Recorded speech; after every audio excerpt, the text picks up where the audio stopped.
नबी करीम सल्लल्लाहु अलैहि वसल्लम का हज्जतुल विदा का आखिरी खुतबा। लोगों, मेरी बातों को ध्यान से सुनो। मैंने इस मौके पर आपके सामने कुछ कहना है, क्योंकि मैं नहीं जानता कि क्या ये मोमिनों के लिए मेरी तरफ से आखिरी मौका है या नहीं। इसलिए मेरी बातों को ध्यान से सुनो और ये बातें उन लोगों को भी पहुंचाओ जो आज यहां मौजूद नहीं हैं। लोगों, जिस तरह आप इस महीने, इस दिन और इस शहर को मुकद्दस जानते हैं, इसी तरह हर मुसलमान की जिंदगी और माल को भी एक मुकद्दस अमानत जानो। जो सामान तुम पर अमानत है वो उसके साहिब को वापस कर दो। किसी को अजियत ना दो ताकि तुम पर कोई अजियत ना दे। याद रहे कि तुम्हें अपने रब के सामने आना है और वो तुम्हारे अमाल का हिसाब लेगा। अल्लाह ने तुम पर सूद को गुनाह और हराम कर दिया है, लिहाजा सब सूद के देने वाले हुकूक खत्म कर दिए गए हैं। तुम्हारा असल सरमाया तुम्हारे पास रहेगा।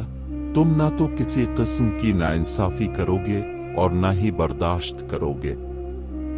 अल्लाह के अहकाम के मुताबिक तुम्हें सूद नहीं लेने का हुक्म दिया गया है, और ये कि अब्बास बिन अब्दुल मुत्तलिब नबी के चचा का तमाम सूद अब से साकित हो जाएगा।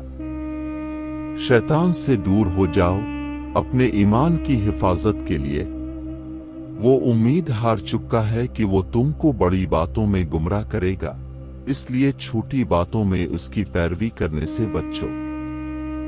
लोगों, ये दुरुस्त है कि औरतों के हवाले से तुम्हारे कुछ हुकूक हैं, लेकिन उनके भी तुम पर हुकूक हैं।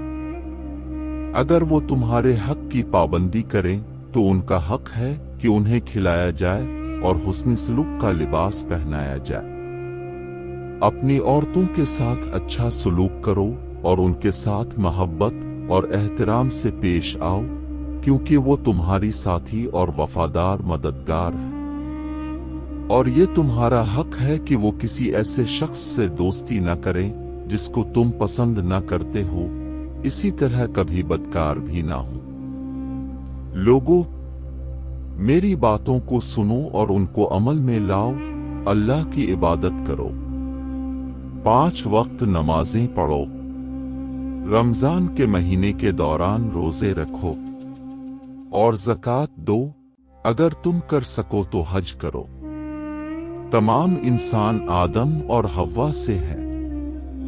किसी अरबी को किसी अजमी पर कोई फजीलत नहीं और न ही किसी अजमी को अरबी पर कोई फजीलत है।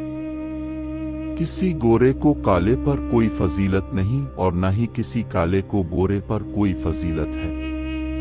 किसी को किसी पर फजीलत हासिल नहीं सिवाय तक़वा और नेक अमल के। जान लो कि हर मुसलमान दूसरे मुसलमान का भाई है और मुसलमान एक भाईचारा है।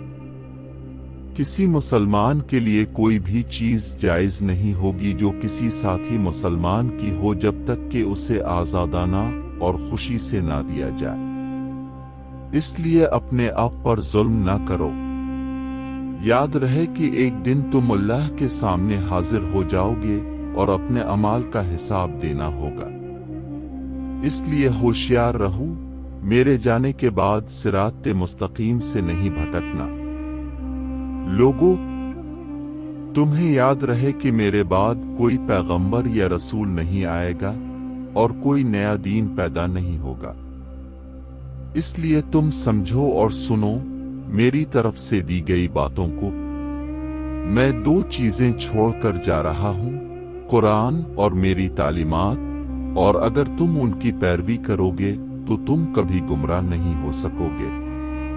जो लोग मेरी बातों को सुनते हैं वो उन्हें दूसरों तक पहुंचाएंगे और वो भी उन्हें दूसरों तक पहुंचाएंगे, और शायद आखिरी लोग मेरी बातों को इन लोगों से बेहतर समझे जो मेरी तरफ से सुनते हैं। ए अल्लाह, गवाह रह कि मैंने तेरी कौम तक तेरा पैगाम पहुंचा दिया है।